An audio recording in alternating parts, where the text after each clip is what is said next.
साथियों, किस्मत मेरी मुट्ठी में नामक वीडियो में आपका एक बार फिर से स्वागत है। साथियों, पिछली वीडियो में मैंने आपको हाथों में जो 12 ग्रह होते हैं उनके बारे में विस्तृत रूप से जानकारी दी। आज के वीडियो में मैं आपको पामिस्ट्री के क्षेत्र में कुछ रेखाओं के बारे में जानकारी दूंगा और इसी वीडियो में सौर विज्ञान के बारे में कुछ जानकारी दूंगा। अगर वीडियो अच्छा लगे तो लाइक कीजिए, सब्सक्राइब कीजिए और शेयर कीजिएगा, हमारा हौसला अफजाई कीजिएगा। तो देखिए साथियों, हाथ में 4 मुख्य रेखाएं होती हैं और इन चारों मुख्य रेखाओं में से अगर कोई एक भी रेखा अगर नहीं होती है, 3 रेखाएं होती हैं या 2 रेखाएं होती हैं, तो उसका जीवन कलंकित माना जाता है। अर्थात वह पूर्व जन्म में कोई न कोई ऐसा दुष्कर्म करके आया है जो कि अक्षम्य है, क्षमा योग्य नहीं है, उसको वह भोगना ही पड़ता है। उसका जीवन नरक के समान हो जाता है और वह जो है मनुष्य योनि में आकर के उसको भोगता है।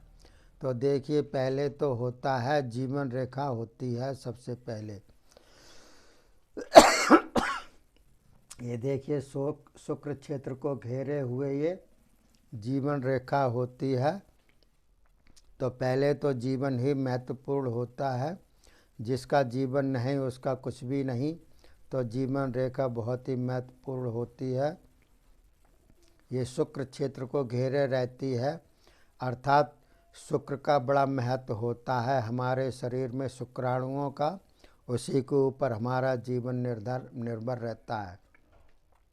दूसरे नंबर पर आती है भाग्य रेखा, जो शनि रेखा कहलाती है, शनि क्षेत्र तक जाती है। भाग्य रेखा अर्थात जिस किसी का भाग्य कैसा भी हो, अच्छा हो या खराब हो, वह उसको भोगना पड़ता है, उसी के अनुसार उसका जीवन चलता है। तो देखिए, शनि क्षेत्र पर जाती है भाग्य रेखा। शनि हमारे जो हैं भाग्य विधाता हैं, भाग्य का निर्णय करने वाले हैं, अच्छा बुरा जो भी है। तो भाग्य भी बहुत ज़रूरी है, इसलिए दूसरे नंबर पर भाग्य रेखा आती है। और तीसरे नंबर पर आती है आपकी हृदय रेखा। शरीर के अंदर हृदय का धड़कना अगर बंद हो जाता है तो जीवन समाप्त हो जाता है। आदमी का, मनुष्य का दिल धड़कना बंद हो जाए, जिसको हृदय कहते हैं, तो हृदय रेखा भी अपना महत्वपूर्ण स्थान देती है। इसके अलावा चौथे नंबर पर आती है माइंड लाइन, जिसको मस्तिष्क रेखा कहते हैं, जो अंगूठे की तरफ से चल कर के हथेली की तरफ आती है। तो देखिए, बड़े भाग्य मानुष तन पावा, यानी कि जिसके बड़े भाग होते हैं वह मनुष्य का तन पाता है। और मनुष्य तन में ही जो है दिमाग सबसे ज़्यादा सक्रिय होता है, सर्वाधिक। और यही माइंड जो है सबसे ऊपर जो है उसका स्थान है, सबसे ऊपर शरीर में। उसके ऊपर ब्रह्मरंध्र है जो मोक्ष का द्वार है, उसके नीचे माइंड है। तो माइंड का स्थान होता है सबसे ऊपर।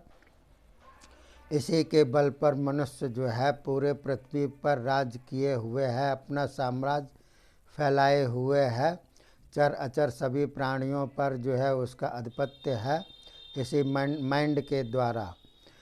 और वैसे तो मनुष्य योनि सर्वोपरि यहाँ पर मानी गई है, लेकिन मनुष्य योनि से भी ऊपर कई योनियाँ हैं इस पृथ्वी पर, जो कि अदृश्य हैं, दिखलाई नहीं देती हैं नंगी आँखों से भी या किसी यंत्र के द्वारा भी।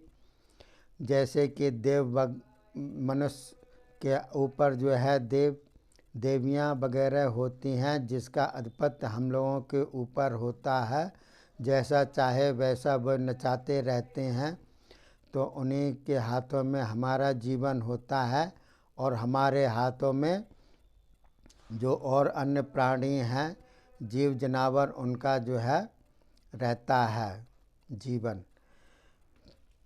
तो देखिए, इसमें 4 रेखाएं मैंने आपको बतलाई, जीवन रेखा, भाग्य रेखा, हृदय रेखा और मस्तिष्क रेखा। इनका बहुत ही महत्वपूर्ण स्थान होता है और भी कई रेखाएं होती हैं, उनका मैं जिक्र करूँगा आगे के वीडियो में। इस वीडियो में मैं आगे बढ़ाते हुए स्वर विज्ञान के बारे में जानकारी देता हूँ। स्वर का मतलब होता है जो हम सांस लेते हैं, कोई भी प्राणी सांस लेता है, और वैसे तो सभी सांस लेते हैं, पेड़ पौधे भी सांस लेते हैं, हवा लेते हैं, प्राणवायु लेते हैं, उसको स्वर कहते हैं। तो स्वर के आगे अगर ई लगा दिया जाए तो वह ईश्वर हो जाता है। ईश्वर का मतलब आप सभी जानते हैं। सभी धर्मावलंबी जो होते हैं अपने अपने हिसाब से उनको नाम रखा हुआ है। कोई अल्लाह कहता है, कोई कुछ कहता है, कोई गॉड कहता है, लेकिन यहाँ पर ईश्वर का मतलब होता है, वह सभी जानते हैं। तो ये स्वर जो है ईश्वर प्रदत्त है। तो लमसम जो है मिलता जुलता इसका शब्द है, ई हटाने पर सिर्फ स्वर रह जाता है, जो कि ईश्वर की कृपा से हम लोगों को सभी को प्रदान है। अगर स्वर नहीं हो, सांस नहीं हो, प्राणवायु नहीं हो तो जीवन भी समाप्त होता है। खान पान के बिना जो है कुछ दिन तक मनुष्य रह सकता है, लेकिन बगैर स्वर के, बगैर सांस के आदमी नहीं रह सकता है।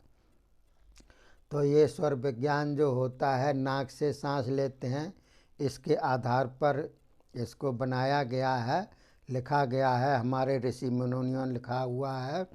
वैसे तो इस शरीर के अंदर प्राणवायु जितने भी छिद्र हैं सभी से अंदर बाहर आती जाती रहती है, लेकिन मुख्य रूप से नाक से ही आती जाती है।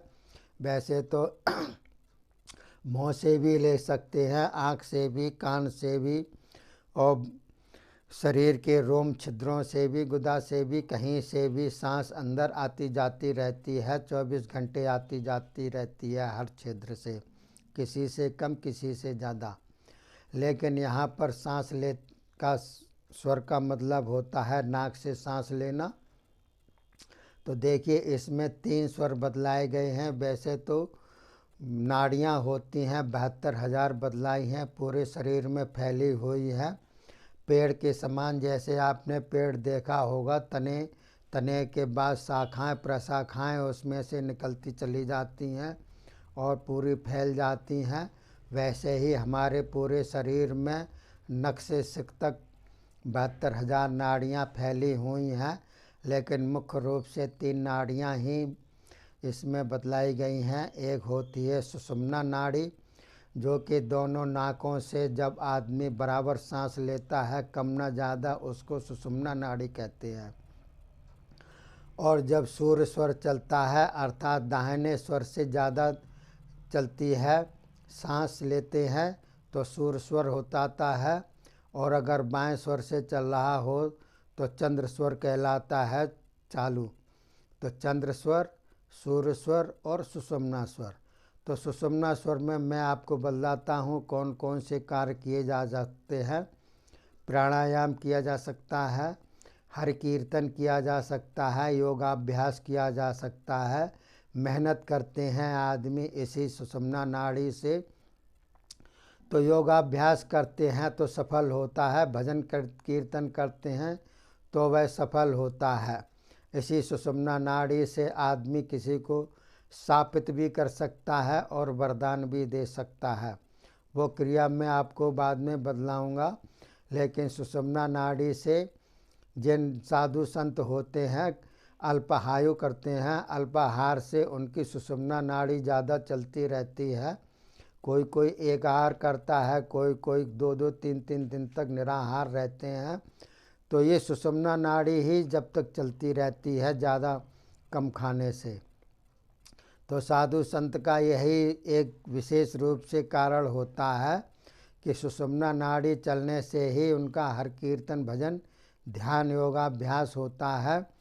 और हमारे शरीर में मैंने आपको कल की वीडियो में बतलाया था कि चारों तरफ हमारे में वायुमंडल फैला हुआ है, आकाश तत्व फैला हुआ है, और आकाश के ऊपर ही हम जो है अंदर विचरण करते हैं। अंदर बाहर सब जगह आकाश फैला हुआ है, और इस आकाश वायुमंडल में ही हमारी जो है, जो भी हम कर्म करते हैं, तपस्या करते हैं, कोई भी काम करते हैं तो उसकी एक होरा बन जाती है, जिसको आभा मंडल कहते हैं।